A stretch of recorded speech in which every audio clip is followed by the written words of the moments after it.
கிறிஸ்துவின் கிறிஸ்தவம், இது வாழ்வின் வழி.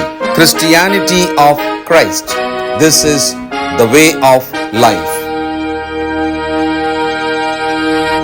பரிசுத்த ஆண்டவர் இயேசு கிறிஸ்துவின் இனிய நாமத்திலே உங்களுக்கு வாழ்த்துக்கள். தேவனுடைய கிருபையும் சமாதானமும் நம் அனைவரோடும் கூட இருப்பதாக. நம்முடைய பிரயாசங்களில் விசேஷமானது, மிகப்பெரிய பிரயோஜனத்தை தரக்கூடியது கர்த்தருடைய வார்த்தையை கேட்பது. கேட்கிறவர்கள் பாக்கியவான்கள். ஒரு விஷயத்தை கேட்கும் போதே அந்த கேட்டலுக்காகவே ஒரு ஆசீர்வாதத்தை தேவன் வைத்திருக்கிறார். Simply when you hear, that itself bring you the blessing. கேட்டதை வச்சு நடக்கும்போது கிடைக்கும் ஆசீர்வாதங்கள் வேற. After hearing, when you obey, and you can avail lot of blessings, you can reap lot of blessings. But beyond that, only when you hear the word of God. சரி, அப்படி என்ன, அது என்ன ஒரு ஆசீர்வாதம், அதுல என்ன ஆசீர்வாதம்? இந்த உலகத்துல கர்த்தருடைய வார்த்தையை கேட்காமலே இருக்கும் கோடிக்கணக்கான பேர் இருக்காங்க. அவங்களுக்கு நடுவில் நம்ம கேட்கிறோம். இந்த உலகத்துல கர்த்தருடைய வார்த்தையை கேட்பவர்கள் அவங்களுக்கே தெரியாம, நமக்கே தெரியாம ஒண்ணு செய்யறோம். We honor God.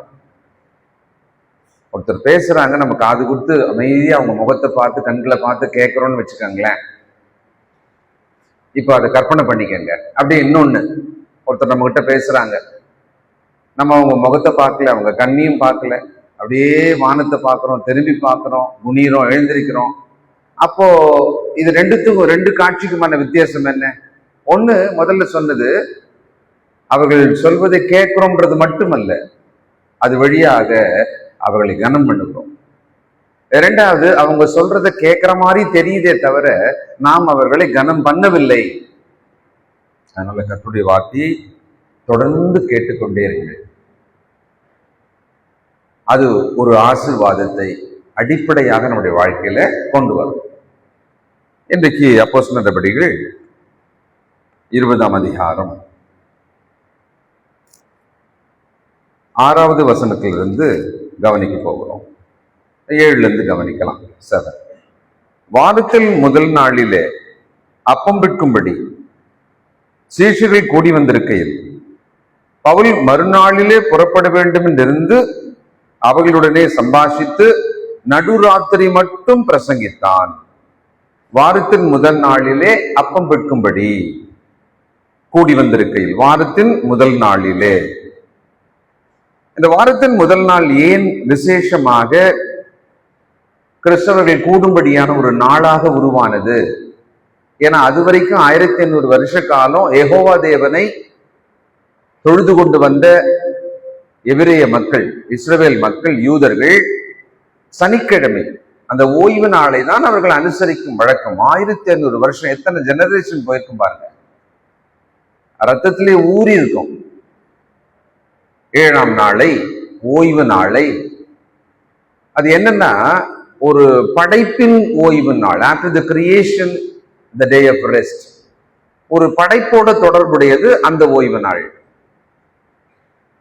இங்கே புதிய ஏற்பாட்டுக்குள்ள வந்த உடனே வாரத்தின் முதல் நாள் என்பதை தேவனை தொழுது கொள்ளும் நாளாக தெரிந்து கொள்ளப்பட்டது.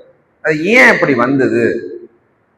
அதுக்கான காரணம் என்னன்னா, முதல் முக்கியமான மிகப்பெரிய ஒரு காரணம், அந்த வாரத்தின் முதல் நாள்ல இயேசு உயிர்த்தெழுந்தார். தேவனுடைய குமாரன் உயிர்த்தெழுந்த நாள். இந்த தேவனுடைய குமாரன் உயிர்த்தெழுந்த நாள்னு இருக்கு இல்லையா, அதுக்கு முன்னால அப்படி ஒரு விசேஷமான நாள் உலகத்துல கிடையவே கிடையாது. அதுக்கு அப்புறமா ஒரு விசேஷமான நாள், அதை விட ஒண்ணு உலகத்துல முக்கியமானது கிடையவே கிடையாது. அப்ப இந்த வாரத்தின் முதல் நாள் என்பது it is so special and only one day we can celebrate. வாரத்தின் முதல் நாள் லூக்கா 24:1. வாரத்தின் முதலாம் நாள் அதிகாலையில அந்த வாரத்தின் முதல் நாளிலே ஆண்டவர் இயேசு உயிர்த்தெழுந்தார். இவங்க வர்றாங்க, பாக்குறாங்க, உயிர்த்தெழுந்தார். யோவான் எழுதின சுவிசேஷம் 20ஆம் அதிகாரம் 19. வாரத்தின் முதல் நாளாகிய அன்றைய தினம் 26. மறுபடியும் 8 நாளைக்கு பின்பு அவருடைய சீஷர்கள் வீட்டுக்குள்ள இருந்தார்கள். வாரத்தின் முதல் நாள். அப்போ வாரத்தின் முதல் நாள் என்பது அந்த கிறிஸ்துவானவர் உயிர்த்தெழுந்ததிலிருந்தே அப்படி அது ஒரு விசேஷமான நாளாகவே டிராவல் ஆயிட்டே வருது. தானாகவே அவர்களுக்குள் அது பதிவாகிறது. அந்த வாரத்தின் முதல் நாளிலே ஆண்டவர் உயிர்த்தெழுந்தார் என்பதை அவர்கள் நினைக்கவும் அதை பற்றி பேசவும் அவங்க அந்த டைம்ல அப்படியே தான் இருந்தாங்க. அவங்க நம்ம கூட பேசுவோம்ல, போன திங்கட்கிழமை தானே, போன புதன்கிழமை தானே, ஒரு பெரிய விஷயம் நடக்கும்போது நம்ம அந்த நாளோடு சேர்த்து நம்ம அதை பேசிக்கிட்டே இருப்போம். அப்ப வாரத்தின் முதல் நாள்லே ஆண்டவர் உயிர்த்தெழுந்ததுனாலே அன்றைக்கு சபை கூடும்படியாக அது இயற்கையாகவே அவர்களுக்குள்ள அந்த நாளானது வந்து விட்டது. அத்தனை விசேஷங்கள் அந்த நாளுக்குள்ளவும் இருக்கிறது. முக்கியமான காரணம் அவர் உயிர்த்தெழுந்தார் என்பதுதான். அப்போஸ்தலர் 20ஆம் அதிகாரம் 7ஆம் வசனத்துல வாரத்தின் முதல் நாள்ல அப்பம் பிற்கும்படி சீஷர்கள், அப்பம் பிற்கும்படின்ற இன்னொரு வார்த்தையை பார்க்கிறோம். சீஷர்கள் கூடி வந்திருக்கையில். அப்போஸ்தலர் நடவடிக்கைகள் 2ஆம் அதிகாரம் சபையானது ஸ்தாபிக்கப்பட்ட பிறகு அப்போஸ்தலர்கள் மூலமாக 3000 பேர் ஞானஸ்தானம் பெற்றுக்கொண்ட பிறகு எருசலேமிலே வெளிநாட்டிலிருந்து வெளி ஊர்ல இருந்தெல்லாம் வந்து தங்கினவங்க சாலமோனின் மண்டபத்திலே கூடினார்கள். அவரவர்கள் இல்லங்களிலே கூடினார்கள். அது அப்படி அமைஞ்சு போச்சு, வேற வழி இல்லை. அவங்க சத்தியத்தை கேட்டு கீழ்ப்படிஞ்ச உடனே போக முடியல. அதனால அந்த ஊர்ல எருசலேம்லயே அப்படியே தங்க ஆரம்பிச்சிட்டாங்க. அப்ப என்ன ஆச்சு? 42 அவர்கள் அப்போஸ்தலருடைய உபதேசத்திலும் அந்யோன்யத்திலும் அப்பம் பிற்குதலிலும் ஜெபம் பண்ணுதலிலும் உறுதியாய் தரித்திருந்தார்கள். இது ஒரு விஷயம் பார்க்கிறோம். அடுத்தது அந்த மக்கள் அங்க ஒன்னா இருந்தாங்க, ஒருமித்து இருந்தாங்க, எல்லாத்தையும் அவங்க பகிர்ந்து கொண்டாங்க அப்படின்ற இடத்துல 46ல ஒரு விஷயம் பார்க்கிறோம். அவர்கள் ஒருமனப்பட்டவர்களாய் தேவாலயத்திலே அனுதினமும் பாத்தீங்களா தரித்திருந்து வீடுகள் தோறும் அப்பம் பெற்று மகிழ்ச்சியோடும் கவடமில்லாத இருதயத்தோடும் போஜனம் பண்ணி. இது அப்பம் பிட்டுன்னு சொன்னாலும் கூட இது சாப்பிடும் போஜனத்தை குறிக்கிறது. வெளியூர்ல இருந்து வந்தவங்க தங்கள் ஊருக்கு போகல. அவங்களுக்குள்ள ஒரு பெரிய டிரான்ஸ்பர்மேஷன் நடந்துச்சு. என்னன்னா, இதுவரைக்கும் நியாயப்பிரமாணத்தின் கீழாக இருந்த அவர்கள் புதிய உடன்படிக்கையின் கீழாக வந்து அப்படியே முற்றிலும் 360 டிகிரி ஒருத்தரை சுத்தி மாத்தி விட்ட மாதிரி அவங்க மாறிட்டாங்க. அப்போ அவர்கள் அப்பம் பிடுதல் என்பதை வாரத்தின் முதல் நாளிலே நினைவு கூறுதலாகவும் கொண்டாடினார்கள். பிறகு நாடோறும் வீடுகள் தோறும் அப்பம் பிட்டு அந்த போஜனம், அவங்களுக்கு அப்பம் தானே போஜனம் பண்ணி கொண்டிருந்தார்களாம். அப்போ 2 வித்தியாசம் இருக்கிறது. அப்பம் பிடும்படியாக கர்த்தருடைய பந்தியாக வாரத்தின் முதல் நாளில் கூடினார்கள். அனுதினமும் வீடுகள் தோறும் போஜனம் பண்ணும்படியாக அப்பம் பிட்டு அவர்கள் புசித்தார்கள். இந்த இடத்துல வாரத்தின் முதல் நாள்ல அப்படின்னு எங்கெல்லாம் வருதோ அது குறிப்பாக கர்த்தருடைய பந்தியை குறிக்கும் அப்பம் பிடுதல். அவர்கள் அப்பம் பிடும்படியாக கூடி வந்திருக்கையில் பவுல் மறுநாளிலே புறப்பட வேண்டும் என்றிருந்து அவர்களுடனே சம்பாஷித்து கலந்துரையாடி பேசிக்கொண்டு நடுராத்திரி மட்டும் பிரசங்கித்தான். அப்போ வாரத்தின் முதல் நாள்ல கூடினார்கள்.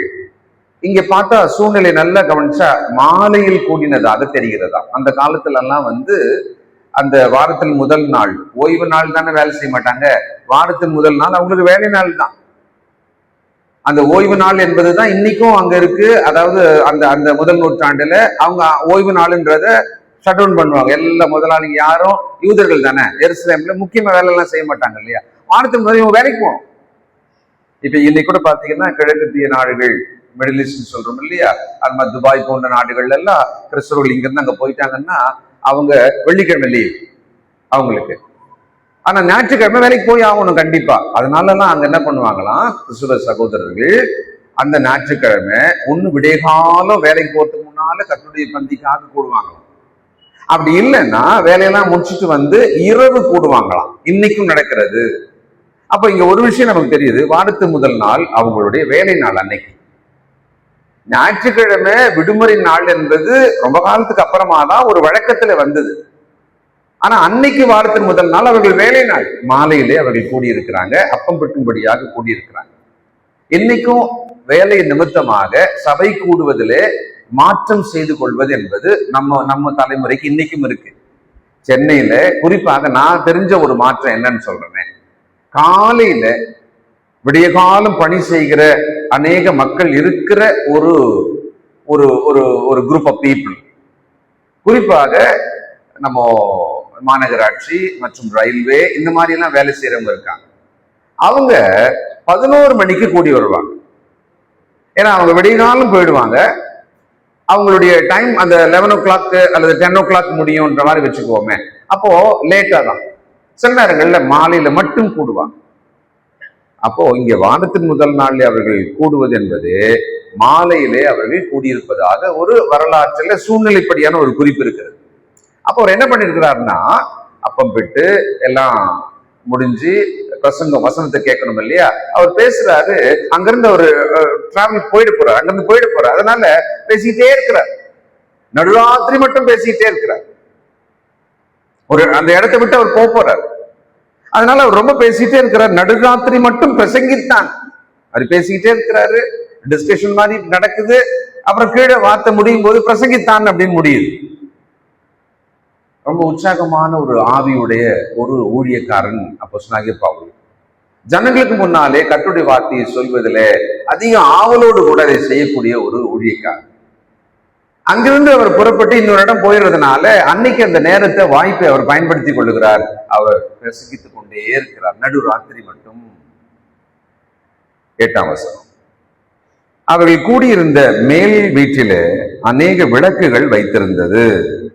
அப்பொழுது ஐத்திகு என்னும் பேரு கொண்ட ஒரு வாலிபன் ஜன்னலில் உட்கார்ந்து பவுல் நெடுநேரம் பிரசங்கம் பண்ணி கொண்டிருக்கையில் மிகுந்த தூக்கமடைந்து நித்திரை மயக்கத்தினால் சாய்ந்து 3ஆம் மெத்தையிலிருந்து கீழே விழுந்து மரித்தவனாய் எடுக்கப்பட்டான்.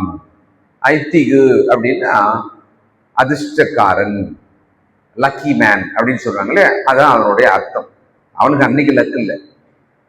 அன்னைக்கு அவர் பாவம் ரொம்ப நேரம், வாலிபன், ஏறக்குறைய ஒரு 12 to 14, 15 வயது உள்ளவனாக இருக்க வேண்டும் சொல்றாங்க.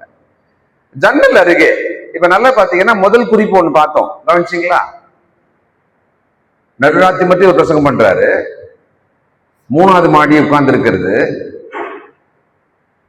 நீண்ட பிரசங்கம் பண்ணிக்கிட்டே இருக்கிறாரு. இவன் உட்கார்ந்த இடமும் இன்னொன்னும் ஒரு காரணம் அவன் விழுந்ததுக்கு. உட்கார்ந்தது எங்க? ஜன்னல். அப்படி சில்லு சில்லு சில்லுன்னு காத்து வரும்னு வச்சுப்போம், நைட்டு, ரைட். அடுத்தது இன்னொரு காரணம் என்ன? விளக்குகள் அங்க இருந்தது. இந்த மாதிரி லைட்டு கிடையாது, அந்த விளக்கெல்லாம் புகை வரும், எண்ணெயை ஊத்திருப்பாங்க, இல்ல கொழுப்பு ஊத்தி தான் அங்க விளக்கெல்லாம் எரிப்பாங்க. அதனால அந்த விளக்கின் புகையும் இருக்கும்.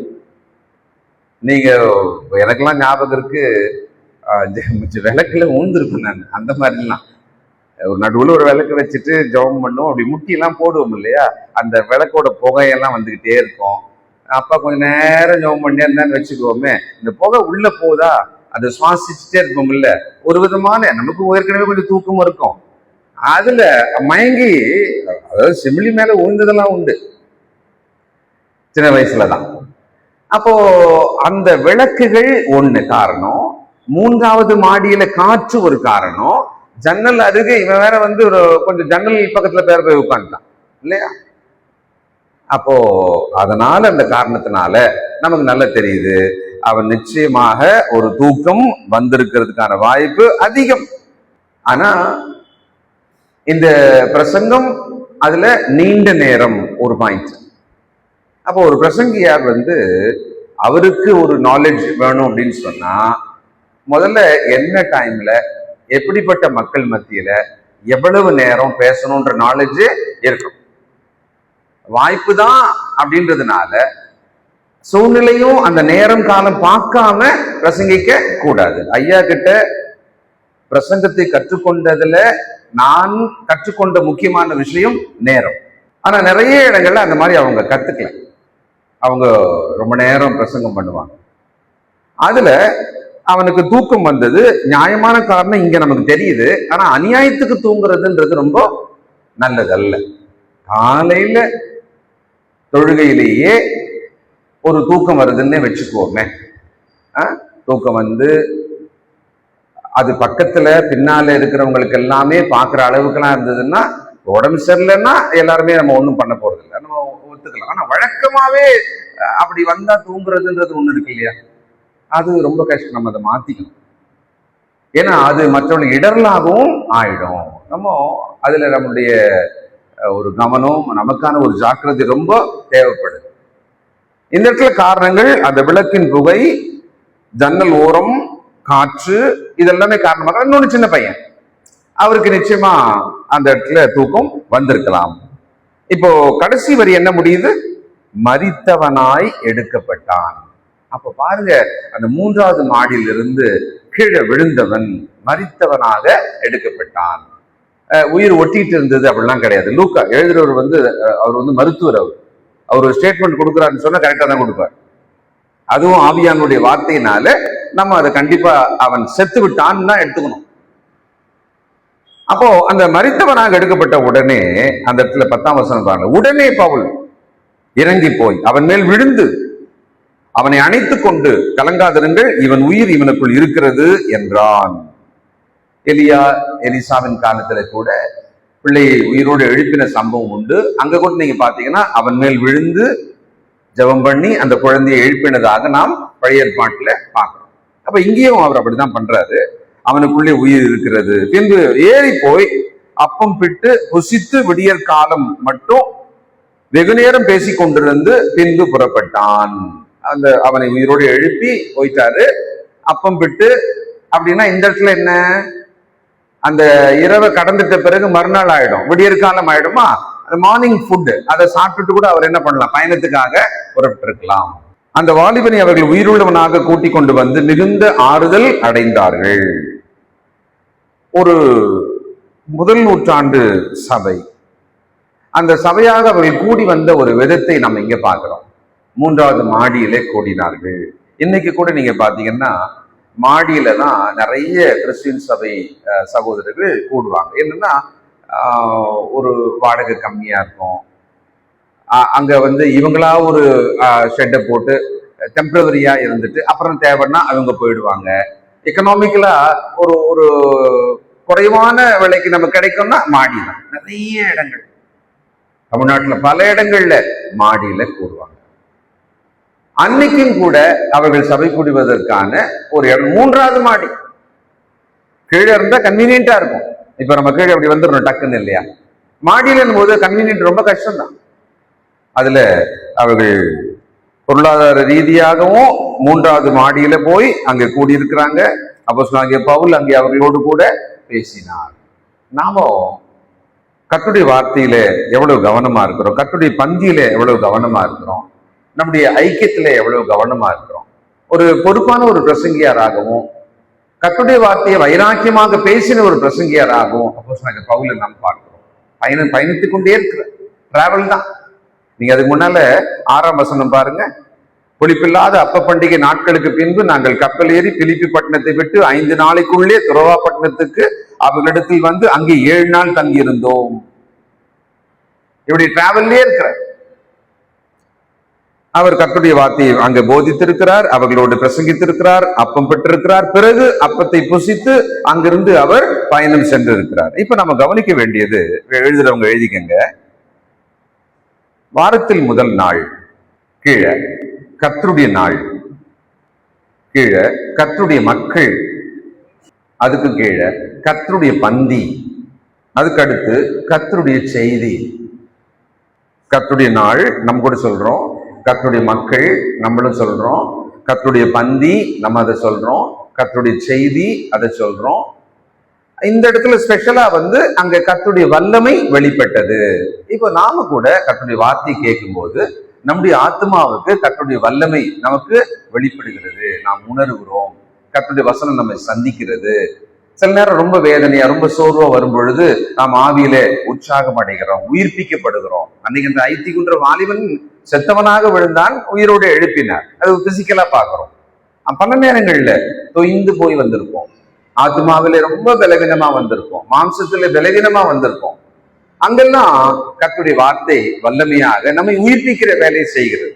சங்கீதம் 19 வாசிக்கிறோம், கர்த்தருடைய வசனம் ஆத்மாவை உயிர்ப்பிக்கும். It will revive you. அந்த கர்த்தருடைய வார்த்தைக்கு நாம் இன்றைக்கு ஆழமாக கவனமாக செவி கொடுக்கணும். இப்ப இந்த கர்த்தருடைய பந்தி விஷயத்துல அவர்கள் அவ்வளவு கவனமா இருந்ததுக்கான காரணத்தை பார்க்கலாம்.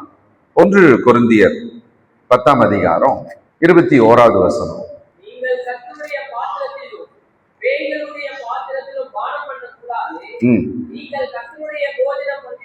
அங்கே கர்த்தருடைய பாத்திரம், கர்த்தருடைய போஜனம், அந்த வார்த்தையெல்லாம் வருது இல்லையா? கர்த்தருடைய பாத்திரம், கர்த்தருடைய போஜனம்னு வருது. 16ஆம் அதிகாரம் 1 கொரிந்தியர் 1-2 வசனங்கள்.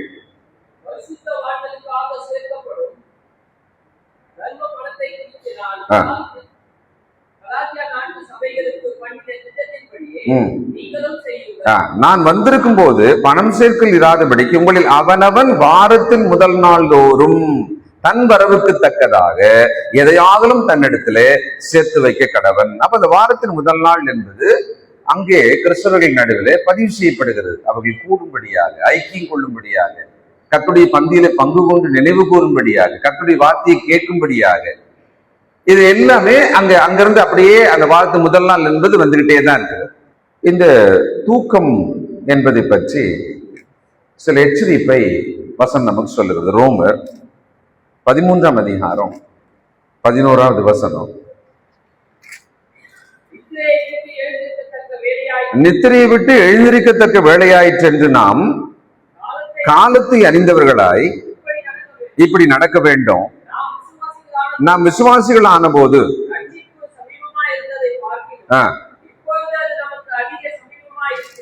இந்த சொல்றதுக்கான ஒரு முக்கிய காலம் என்னன்னா, அன்னைக்கு முதல் நூற்றாண்டின் மிகப்பெரிய பிரச்சனை கலவரம் யூதர்கள் மத்தியிலிருந்து வருது, புறஜாதி மத்தியிலிருந்து வருது, ரோம அரசாங்கத்துக்கிட்ட இருந்து வருது, சபையாண்டு துன்பப்படுகிறது. அதுவும் இந்த ரோமாபுரியில் இருந்த சபை என்பது ஒரு பயத்தோட, நடுக்கத்தோட. இப்ப நாம டெல்லியில இருக்கிறோம், அங்க ஒரு சபையா கூடுறோம்னு சொன்னா ரொம்ப பெரிய ஒரு கஷ்டத்துக்குள்ள, நெருக்கடிக்குள்ள, அடக்க ஒடுக்கமாக கூட வேண்டியதாயிடும். அந்த மாதிரி அவர்கள் கூடி வந்தார்கள். அப்போ அவர் சொல்றாரு, நித்திரையை விட்டு எழுந்திருக்கத்தக்க வேலை போல இருக்கிறது. கமான், சீக்கிரம் எழுந்திரீங்க, உடனே புறப்படுங்க அப்படின்ற மாதிரி நீங்க எப்பவுமே இருங்க. தேவனுடைய சமூகத்திலே வந்து நாம் பலவீனத்தினாலே நமக்கு ஒரு உறக்கம் வருமானால் அது கர்த்தர் அறிவார். ஆனால் தேவனை தொழுது கொள்ளும் மனமற்றவர்களாக, கர்த்தருடைய வார்த்தையை கேட்கும் ஒரு ஆவி இல்லாதவர்களாக நாம் உறங்குவோமானால் அதை கர்த்தர் கவனிப்பார். அதனால நாம மேக்சிமம் முயற்சி பண்ணணும். பொதுவா சனிக்கிழமை அப்படின்ற அந்த இரவை நாம் மிக சரியாக பயன்படுத்தணும். இன்னைக்கு எல்லாமே 11 மணி, 12 மணி, 1 மணின்றதெல்லாம் இன்னைக்கு சாதாரணம் ஆகிட்ட ஒரு தலைமுறையாக போச்சு. அதனால அந்த சாட்டர்டே நைட் அப்படின்ற மாதிரியான ஞாபகம்லாம் நமக்கு இல்லை. ரொம்ப மறுநாள் வேலைக்கெல்லாம் போறோம் இல்லை, நம்ம வேலையெல்லாம் பார்த்துட்டு தாங்க இருக்கிறோம் தினந்தோறும். அதே மாதிரி தான் நம்ம சபைக்கு வருவோம். ஆனா சபையில வந்து உட்கார்ந்த பிறகுதான் தேவனை தொழுது கொள்கிற விஷயத்துல நாம் ஒரு உற்சாகம் இல்லாமல் இருந்த அப்படி இருக்கும். நம்ம ஒரு காசு எடுத்து காணிக்க போடுறோம், அது கிழிஞ்சுதா இருந்ததுன்னா எப்படி இருக்கும்? செல்லாதில்லை. அதுபோல நாம் கர்த்தருடைய சமூகத்துல வந்து அவரை தொழுது கொள்ள வந்து நாம் விழிப்போடு இல்லைன்னா எப்படி? சரி, இல்லை இவ்வளவு பேசுறீங்களே, எப்படி உங்களுக்கு எல்லாம் வராதா தூக்கம் அப்படின்னா எனக்கும் வரும் தான். காலையில் 5 மணிக்கு முடிச்சுட்டு 8 மணிக்கு முடிச்சுட்டு அதுக்கு ஒன்று கீழ்ப்பாக்கம் போயிட்டு அங்கிருந்து 11:30 மணிக்கு இந்த பாரிஸ்ன்னு ஒன்று போறோம் பாருங்க. அங்க வர்றவங்களுக்கெல்லாம் வரும். ஏன்னா அந்த டைம் பாருங்க, இங்க இந்த இதுல இருந்து ஒன்னொன்னா போகும்போது அதுலயும் வந்து ஒரு இடத்துல கேட்ட இன்னொரு பிரசங்கத்தையும் இப்ப அங்கேயே கேட்கற மாதிரி ஆயிடுச்சுன்னா இன்னும் வரும். அதுல ரொம்ப முக்கியமா நான் பேசினா வரும். சிலர் ரொம்ப சொல்லுவாங்க, சிலர் ரொம்ப தெளிவாவே சொல்லுவாங்க என்கிட்ட, நைட்டு உங்க யூடியூப் இதை போட்டுட்டேன்னா தான் மாதிரி நான் தூங்குவேன்னு வாங்க. என்ன தூக்க மருந்து மாதிரியா வச்சிருக்கிறீங்கன்னு யோசிப்பேன் நான். சந்தோஷம் தான் எனக்கு. இன்னைக்கு தூக்கம் வராம டாக்டர்கிட்ட போறவங்க எவ்வளவு பேர் இருக்கிறாங்க. நான் பிரசங்க ஆரம்பிச்ச உடனே ஒருத்தர் நல்லா தூங்குறாருன்னா சந்தோஷம் தான். ஆனா இந்த மாதிரி வந்து உட்காரும் போதெல்லாம் தூங்கிடாதீங்க. ஏன்னா சிலர் ரொம்ப நோட்டட் ஆயிட்டு இருக்கிறாங்க. இவங்க தூங்கத்துக்கு முன்னாலே பின்னால உட்காந்து உஷாராங்க. இப்ப பாரு பண்ணுவாங்க. அது அவங்களுக்கு ஒரு விளையாட்டா போச்சு. அந்த மாதிரி ஒரு சிலர்கிட்ட நான் சொல்லியிருக்கேன். ஆனா அவங்க எனக்கு கொடுத்த பதில் ரொம்ப ஷாக்கிங்கான பதிலா இருந்தது. கண்ணை மூடிட்டு பிரசங்கத்தை கேட்டுட்டு இருக்கேன். ஏன்பா பைபிளை கீழே போட்ட? நானும் மனுஷன் தானே. நான் நேற்று நைட்டு 11:30 தான் படுத்தேன். காலையில 4:30 ஆயிடுச்சேன். 4:30 ஓடிட்டே தான் இருக்கேன். மதியானம் ஒரு 20 நிமிஷம் நான் ரெஸ்ட் எடுத்தேன். மதியானம் மறுபடியும் ஓடிட்டே தான் இருக்கேன். ஒண்ணும் இல்லை, நம்முடைய மனம்தான். நான் எப்படி ஒருத்தர் பேசும்போது காது கொடுத்து கேட்கணும்ன்றது ஒரு ஆனரோ, தேவ சமூகத்துல வந்த அந்த கொஞ்ச நேரம் கர்த்தரை கனம் பண்ணும்படியாக அந்த நேரத்தை ஒரு காணிக்கை போல நம்ம கொடுக்கணும் இல்லையா? அன்னைக்கு வலியோட, கஷ்டமா, வேதனையோட நீங்கள்லாம் இருப்பீங்க. பார்த்தா தெரியவே தெரியாது. நீங்க ரெஸ்ட் பண்ணிட்டு ஒரு உட்கார்ந்து இருப்பீங்க. ஆனா உங்களுக்கு உள்ளுக்குள்ள ஒரு பெயின் இருந்துகிட்டே கூட இருக்கலாம். ஒரு வியாதியின் பலவீனம் இருக்கலாம். நீங்க எடுக்கிற மருந்து உங்களுக்கு ஒரு தூக்கத்தை கொடுக்கலாம். எல்லாமே இருக்கலாம். நான் சொல்றது என்னன்னா, அதுக்கு மத்தியில நான் கர்த்தருக்கென்று இந்த நேரத்தை நான் ரொம்ப நல்லதா கொடுக்க போறேன் அப்படின்னு தான். இன்னொன்னு, ஞாயிற்றுக்கிழமை காலையில வொர்ஷிப் முடிச்சுட்டு லேட்டா டிஃபன் பண்றதும், பிறகு அந்த கறியெல்லாம் வெந்து அதை லேட்டா சாப்பிடுறதும், அதுக்கப்புறமா ஒரு ஓய்வு ஒரு 10 நிமிஷமாவது கண்ணை மூடி எடுத்துணும் நம்ம வொர்ஷிப் போறோமே அப்படின்றதெல்லாம் இல்லாம பறவை போல பறந்து அந்த ஈவினிங் உட்கார்ந்த பிறகு என்ன வரும்? தூக்கம்தான் இல்லையா? அதுல சமாளிக்கிறவங்களெல்லாம் நான் பார்ப்பேன். எப்படிலாம் அந்த தூக்கத்தை தாண்டி அதுக்கு முன்னாலேயே ஒரு 10 நிமிஷம் கண்ணை போட்டு ஒரு சின்ன நேப். எப்பவுமே மதிய வேளையில கண்ணை மட்டும் சேர்லயே உட்காருங்க, ஒரு கண்ணை மட்டும் மூடுங்க. அந்த ஈவினிங் எனக்கு கண்டிப்பா முக்கியம். எனக்கு 20 நிமிஷம் மத்தியானம் கண்களை மூடி இருந்தா மட்டும்தான் எனக்கு இந்த கண் எரிச்சல் இல்லாம மாலையில் என்னால இருக்கவே முடியும். ஏன்னா என்னுடைய பாடி அப்படி பழகி போச்சு. கண்டிப்பா ஏதோ ஒரு வகையில ஒரு ரெஸ்ட். ஏன்னா ஒரு குவாலிட்டியான ஒரு டைமை நம்ம கர்த்தருடைய சமூகத்திலே கொடுக்கணும்ன்றது தான். இந்த சின்ன தம்பி அவரு ஜன்னல் அருகே போய் உட்கார்ந்தாரு இல்லையா? அடுத்தது அந்த விளக்குகளினுடைய புகை கண்டிப்பா இருந்திருக்கும். நேரம், அதிக நேரம் பிரசங்கம், எல்லாமே நிறைய காரணம் இருந்திருக்கு. ஆனா நாம ஒருவேளை கர்த்தருடைய சமூகத்துல அசட்டியாவே வந்துட்டோம், அதுக்காக ப்ரிப்பரே இல்லாம அப்படி நம்ம தூங்குறோம்னு சொன்னா யாருக்குமே தெரியாது. ஆனா கர்த்தருக்கு தெரியும். அதை நம்ம பண்ணிடக்கூடாது. அதுதான் என்னுடைய நோக்கம்.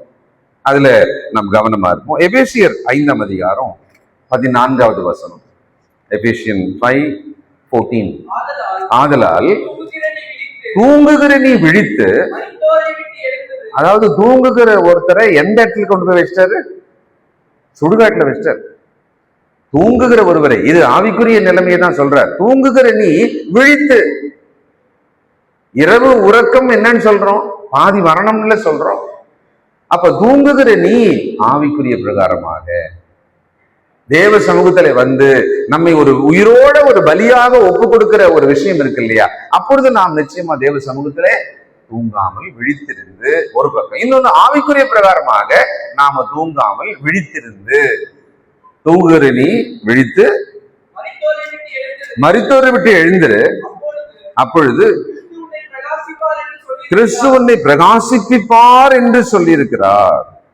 அப்போ நம்முடைய சரீர கலைப்பை தாண்டி அதுக்கு முன்னால அதுக்கான ஒரு ப்ரிப்பரேஷன் நம்ம கையில தான் இருக்கு. நம்ம தான் ப்ரிப்பேர் ஆகும்.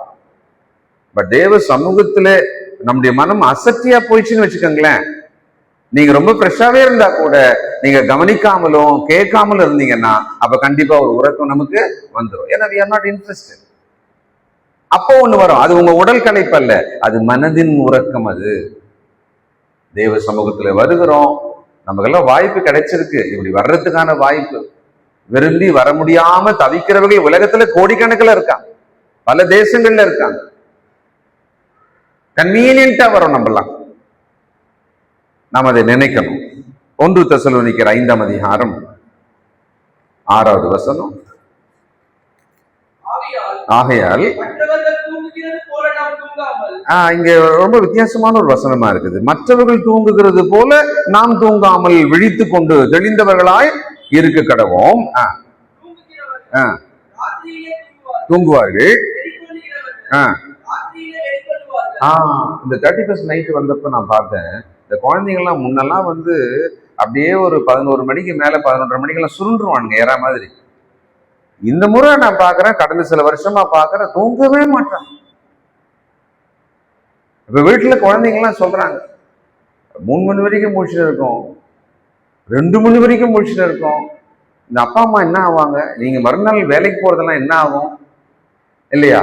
இன்னைக்கு அந்த ஜீன், இந்த பிள்ளைகளோட ஜீனே அப்படி ஆயிருக்கு.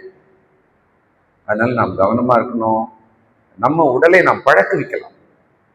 அந்த பழக்கத்தை நம்ம உடலுக்கு நாம் கொடுக்கலாம். அது பவுல் சொல்லியிருக்கிறார், நான் என் சரீரத்தை ஒடுக்குகிறேன். I subject to my body. என் சரீரத்தை ஒடுக்குறேன். இந்த சரீரத்தை ஆளுகை செய்வதற்கு என் உள்ளான மனுஷன் இருக்கு.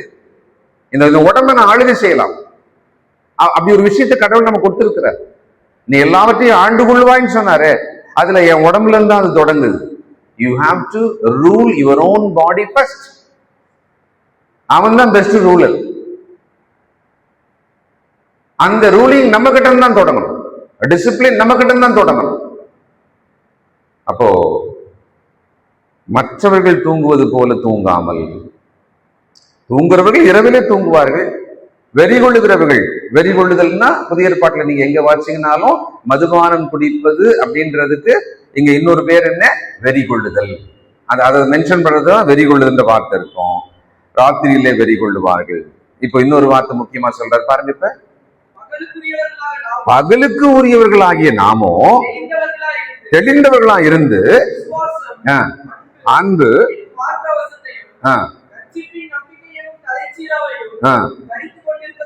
அப்ப நமக்கு இன்னொரு பேர் இருக்கிறதாம், தூங்குகிறவர்கள் அப்படின்ற ஒரு விஷயம் இருக்கிறதுனால இந்த பக்கம் விழித்திருப்பவர்களுக்கு ஒரு பேர் வைக்கிறாரு, பகலுக்குரியவர்களாகிய நாம். 1 யோவான் 1ஆம் அதிகாரம் இன்னும் தெளிவாக ஒரு பேர் சொல்றாரு. 7ஆம் வசனம். ஒளியில் இருக்கிறது போல ஒளியிலே நடந்தால் ஐக்கியப்பட்டுரும். அப்போ ஒளியிலே நடக்கிறவர்கள். இன்னொரு இடத்துல பவுல் எழுதும் பொழுது வெளிச்சத்தின் பிள்ளைகள், சில்ட்ரன் ஆஃப் லைட் அப்படின்றார். பகலுக்கு உரியவர்கள், ஒளியில் நடப்பவர்கள், வெளிச்சத்தின் பிள்ளைகள். ஏன் இதெல்லாம் எங்கிருந்து, இந்த ஒளியெல்லாம் எங்கிருந்து வருது? ஏற்கனவே படிச்சோம். கிறிஸ்து உங்களை பிரகாசிப்பிப்பார். Christ will enlighten you. கிறிஸ்து உங்களை பிரகாசிப்பிப்பார். கிறிஸ்து என்னை பிரகாசிக்கிற பிரகாசமானது என்னுடைய வாழ்க்கையில தெரியணும். அப்படி இருக்கணும் நானு. அதுக்கு என்ன? கிறிஸ்துவின் வசனம் எனக்குள்ளே நிறைந்திருக்கும்படி அந்த கர்த்தருடைய வசனத்தை நாம் கேட்கணும். நம்ம உடம்பு போற போக்குல நம்ம போக கூடாது. நம்ம உடம்ப ஆளுகை செய்யற ஒரு முடிவுக்கு நாம வரணும். முடியும், கண்டிப்பா முடியும். நான் வழக்கமா சொல்ற உதாரணம் தான். நாளெல்லாம் வேலை, ரொம்ப முடியல உங்களால. நீங்க வீட்டுக்கு வந்து செருப்பை கழட்டிட்டு ட்ரெஸ் எல்லாம் கூட சேஞ்ச் பண்ணாம அப்படியே படுத்துட்டு ஒரு மணி நேரம் தூங்குறேன், என்னால ஒண்ணுமே முடியாதுன்னு நீங்க படுத்துட்டீங்க. ஒரு 5 நிமிஷத்துல ஒரு போன் கால் வருது. என்னுடைய நண்பன் தெருவில் விழுந்து விட்டான், ஒரு போன் கால் வருது. எழுச்சி துடிச்சு ஓடி காப்பாற்றி அவனை மருத்துவமனையில போய் விட்டுட்டு அங்க வெளியில நின்று 1 மணி வரைக்கும் உங்க உடம்புல ரத்த ஓட்டம் எல்லாம் சூடாயிடும். ஏன்? முக்கியமான ஒரு காரணம் உங்க மனதுக்குள்ள வந்தது. அது உங்கள் பொறுப்பாக நீங்கள் எடுத்துக்கொண்டீர்கள். அப்போ ஓட முடியுது. அப்போ ஒரு காரணம் முக்கியம்னு நினைச்சிட்டோம்னா நம்மளால ஓட முடியும்னு தெரியுது. என்னுடைய மனைவி பாக்குறீங்களே, பார்க்கும்போது எப்படி தெரியுது? நல்ல ஒரு இரும்பு மனுஷி மாதிரி ஸ்ட்ராங்கா, மொத்தமும் வீக்கு, சதை எலும்பு எல்லாமே வீக்கு தான். ஆனா ஒரு டாஸ்க், இந்த வேலையை செய்து முடிக்க வேண்டும். அந்த டாஸ்க் வந்துட்ட பிறகு தன்னுடைய பலவீனம் வலியெல்லாம் தாண்டி நான் அதை தான் பார்ப்பேன் எப்பவுமே. எனக்கு எக்ஸாம்பிள் அவங்க தான். அழகா அதை கம்ப்ளீட் பண்ணிடுவோம். அப்படி செய்யும் போதெல்லாம் உங்களுக்கு தெரியவே தெரியாது, பார்க்குறவங்களுக்கு தெரியவே தெரியாது. இது நம்ம எல்லாரும் தான், நம்ம எல்லாருமே அப்படிதான். அதனால தேவனுடைய சமூகத்தினுடைய மேன்மையும் முக்கியத்துவத்தை நம்ம மனசுல ஏத்திக்கிட்டோம்னா தான் அந்த தேவ சமூகத்துக்குள்ள உயிரோட ஒரு பலி போல நம்மளை இங்க வச்சு தேவனுக்கு முன்னால படைச்சு நாம இங்க இருந்து வெளியே போகலாம். முயற்சி செய்யுங்கள். ஆண்டவரே சொல்லிட்டார், மாம்சமோ பலவீனமானது, ஆவியோ உற்சாகமானது. இப்போ இதை நான் எப்படி எடுத்துக்கலாம்? அதான் சொல்லிட்டார்ல அவரு, மாம்சம் பலவீனம், அதான் மாம்சம் பலவீனம், அதனாலதான் நான் பலவீனம், அப்படி எடுத்துக்கலாமா? நான் எப்படி சொல்றேன்? இந்த ஆவி உற்சாகம் சொன்னாரு பார்த்தீங்களா, அதை வச்சு இதை தூக்குங்கன்ற. ஆவியின் உற்சாகத்தை வைத்து இந்த உடம்பு தூக்குங்க, இதுக்கு கமெண்ட் பண்ணுங்க. இதுதான் வழி, வேற வழியே கிடையாது. ஆண்டவர் திரளான ஜனங்கள் வர வர வர சுகமாகிட்டே இருப்பார், சுகமாகிட்டே இருப்பார், பேசிக்கிட்டே இருப்பார். அவங்க பசின்னு சொல்லி இவரு அவங்களுக்கு சாப்பாடு கொடுக்குறாரு, எல்லாருக்கும் சாப்பாடு கொடுக்குறாரு. இவர் களைச்சி போய் தலகாணியில படகுல அப்படி பட்டு தூங்குனா வெள்ளம் வருது, அப்படியே கடல் அலை வருது அப்படின்னு எழுப்புறாங்க, உடனே எழுந்திருக்கிறார். அங்க அவர் பயன்படுத்தின வார்த்தை என்ன? ஏன் விசுவாசிக்கவில்லை? அப்படியானா தேவன் மீது வைத்திருக்கிற அந்த விசுவாசம் உள்ளான மனுஷனோட பலம். அந்த உள்ளான மனுஷனோட பலத்தாலே இந்த மாம்சத்தை நாம் ஆளுகை செய்யலாம். ஆவிக்குரிய பிரகாரமாக விழிப்போடு இருக்க ஒரே ஒரு காரணம் மட்டும்தான் இருக்கு, ஒரே ஒரு விஷயம் மட்டும்தான் நம்ம கையில இருக்குது, கர்த்தருடைய வசனம் தான். இந்த கர்த்தருடைய வசனத்தை இருதயத்துக்குள்ளே நிரப்பிக் கொள்ளுங்கள். அந்த கர்த்தருடைய வசனம் தான் நம்மை பலப்படுத்தி நம்மை உற்சாகப்படுத்தி கொண்டு போகும். நீங்க பல இடங்கள்ல வாசிங்கன்னா இந்த கர்த்தருடைய வசனம் எலும்புகளுக்கு மருந்து, ஔஷதம்.